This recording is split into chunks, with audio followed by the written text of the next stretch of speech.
Halo semua, kembali lagi dengan saya Calvin. Kali ini saya akan membahas tentang timnas Indonesia yang baru berlaga kemarin Kamis. Jadi seperti yang kalian tahu, timnas kita harus melewati playoff melawan tim dari Afrika yaitu Guinea U23 untuk bisa lolos ke Olimpiade. Nah, ya ini bukan hal yang mudah karena pemainnya Guinea itu rata-rata sudah main di Liga Top Eropa. Ini kita sekarang bahas line up-nya ya.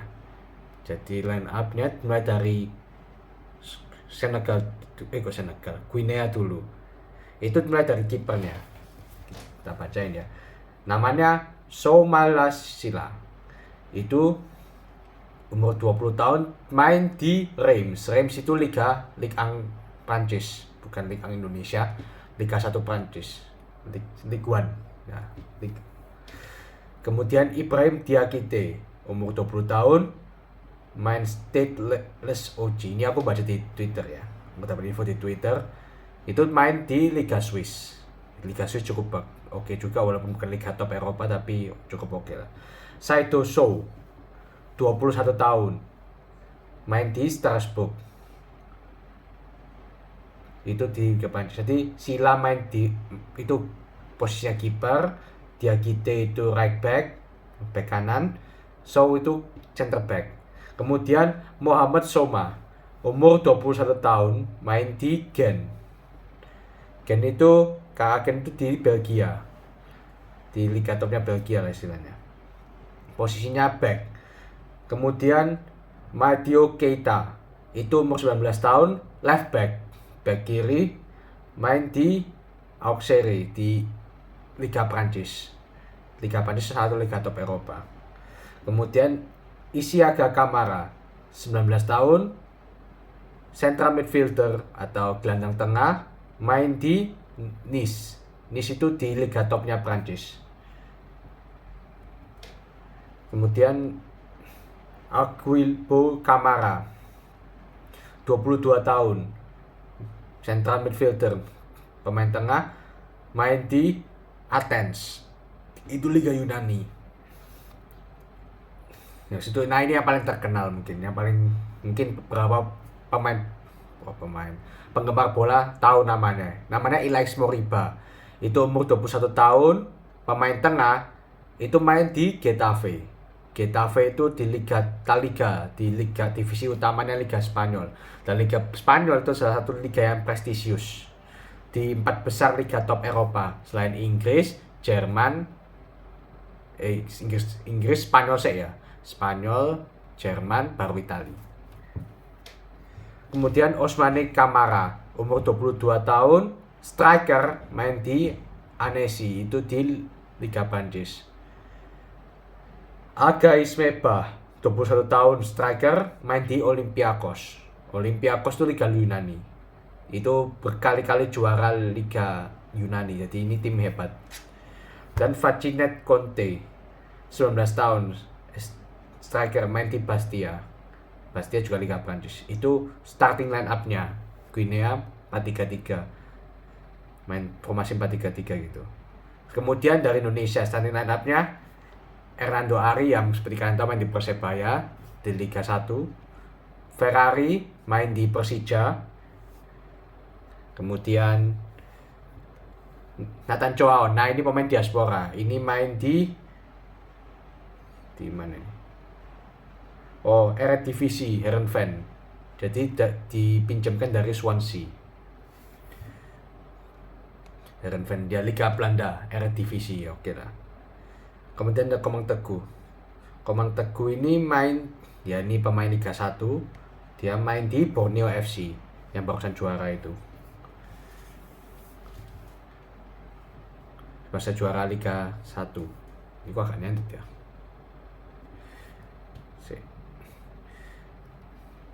Line up-nya masih agak ketika babak ketutup line up-nya. Agak lupa. Ya tadi sempat error, jadi sempat line up-nya ke close. Makanya ini tadi saya buka lagi. Nah ini tadi sampai Komang Teguh ya. Komang Teguh main di Borneo. Ada si Marcelino Ferdinand main di Liga 2 Belgia, Divisi 2, Deinze. Kemudian Pratama Arhan main di Suwon di Korea Selatan. Ivan Jenner tuh main di mana ya? Belanda kalau nggak salah. Utrecht. Ivan Jenner main di Utrecht di Eredivisie.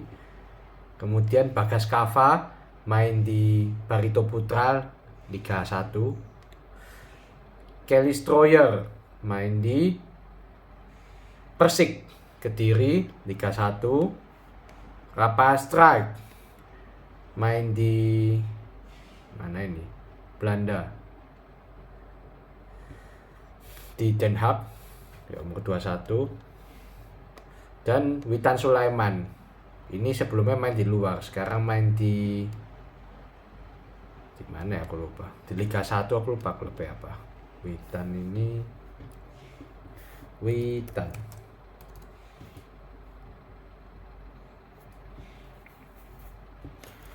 umur 22 main di Bayangkara yang barusan degradasi itu.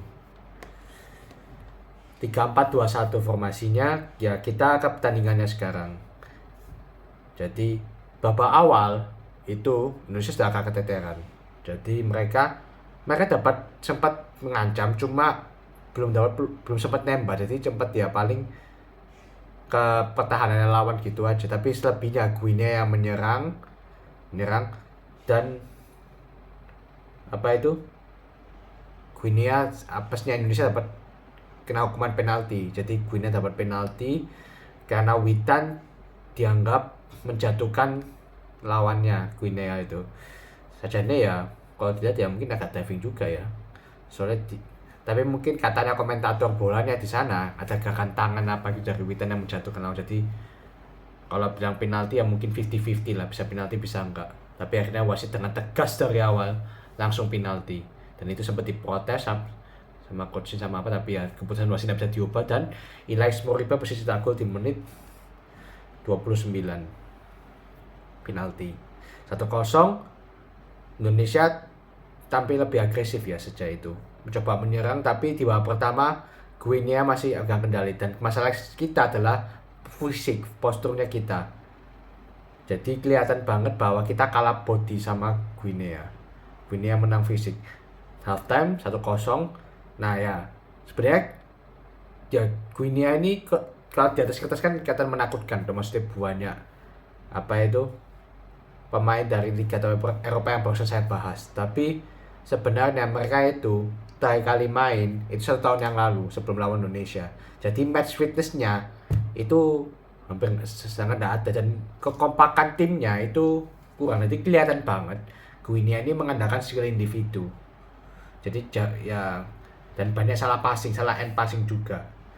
Jadi ternyata nggak sebagus yang saya bayangkan Guinea ini. Dan juga ya 1 tahun, dan tim ini baru dibentuk beberapa hari, dan bahkan pelatihnya pun baru tuh. Pelatihnya kan katanya pelatih senior saja, tapi disuruh ngelatih U23 ini khusus buat playoff ini.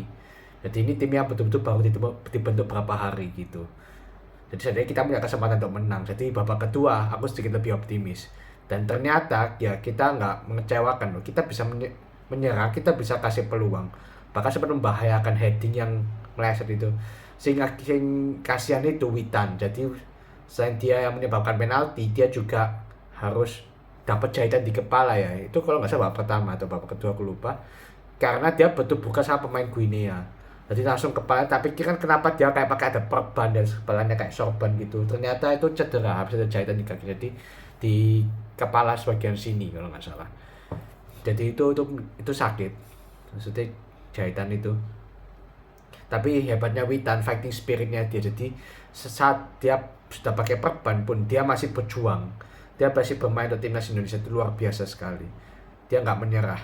Dan timnas kita dia nggak menyerah. Jadi moral kita baik. Ditambah lagi Hernando Ari itu performanya sangat bagus di laga ini. Dia kayak dapatkan lagi kepercayaan dirinya.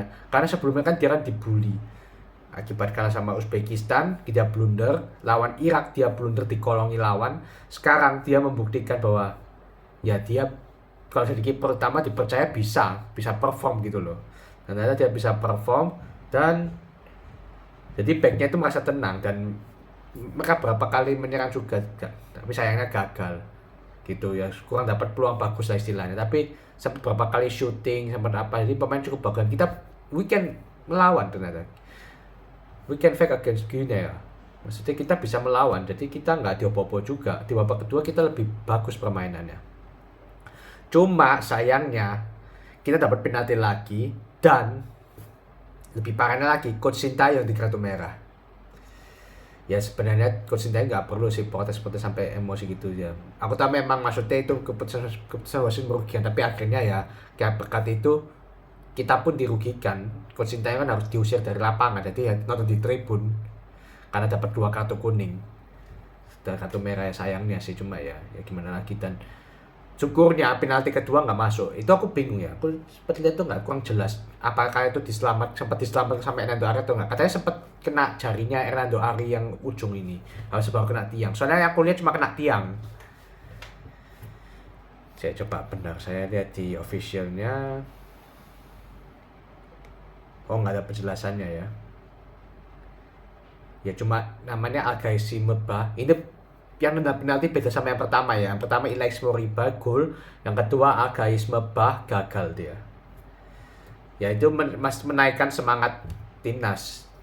We can win. Maksudnya mereka yakin pasti menang. Jadi apa itu? Mereka nyerang terus, bahkan hampir di babak terakhir Guinea hampir dapat peluang ya.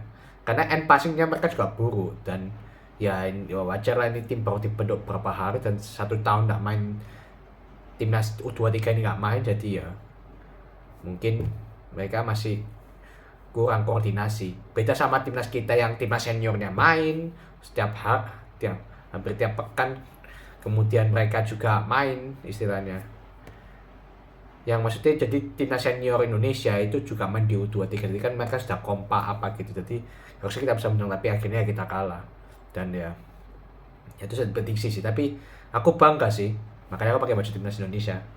Cuma kalah 1-0 itu sangat luar biasa, jujur aku sangat respect sih. Pertama aku mikir kita bakal dibantai mungkin 5-0, 7-0, enggak, kita nggak dibantai. Ini semua bekas siapa ya, coach Sintayong. Jadi progresnya tuh kelihatan banget nyata, bukan cuma karena pemain diaspora ya, tapi emang karena coach Sintayong luar biasa. Kita baca statistiknya ya, shotsnya 8-14, 1 shot on target banding 4, jadi kita cuma punya 1 shot on target, itu pun seingat saya tuh lemah.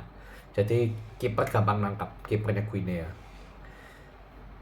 Possessionnya 51% loh, kita bahkan menang possession lawan Guinea, itu luar biasa, 49%. Jadi Guinea pun hampir nggak bisa pegang bola. Meskipun kita di awal susah pegang bola, tapi di akhir-akhir kita bisa bangkit. Itu hebatnya kita. Dan kita bikin pendukung Guinea juga deg-degan gitu. Akurasi passing 74%, 82%, dan umpannya 320 banding 10. Ya dibilang kita juga sebenarnya agak dirugikan wasit juga sih ya, dengan penalti itu atau apa, tapi ya mungkin kurang bijaksana lah untuk wasit, maksudnya nyalain wasit doang, karena memang kita layak kalah juga sih. Dan tapi aku sayangkan ya, dari laga ini masih ada aja orang yang jadikan ini dipolitisasi lah. Maksudnya dipolitisasi itu kayak, jadi dia itu maksudnya memberi semangat ke timnas, tapi dia ini kan kalau sepak bola kan exposure-nya kan tinggi, jadi supaya si politisi ini makin terkenal juga, tujuan lainnya kan itu. Tapi ya harusnya enggak lah, jangan dipolitisasi. Wong ini masih muda-muda, masih U23 semua ya, biarkan mereka fokus sepak bola lah. Maksudnya gak usah para politisi ini ikut campur atau apa. Dan juga yang aku sayangkan dan aku sangat tentang adalah setelah Indonesia kalah lawan Guinea, netizen Indonesia, aku sempat lihat di Twitter itu banyak rasis. Jadi di komentar di akun Instagramnya si asosiasi sepak bola Guinea, rasis, sampai di screenshot sama si di adminnya asosiasi Guinea ini, sepak bola maksudnya, asosiasi sepak bola Guinea ini, sampai di screenshot nih orang yang rasis.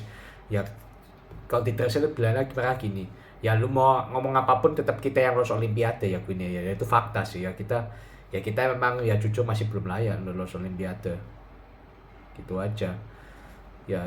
Kita nggak apa-apa, benar, toh ini masih panjang kok, Ini sudah pencapaian sangat bagus. Semifinal. Kalau semifinal Piala Asia itu sudah bagus. Kita tuh debutan loh, ingat. Kita ini debutan.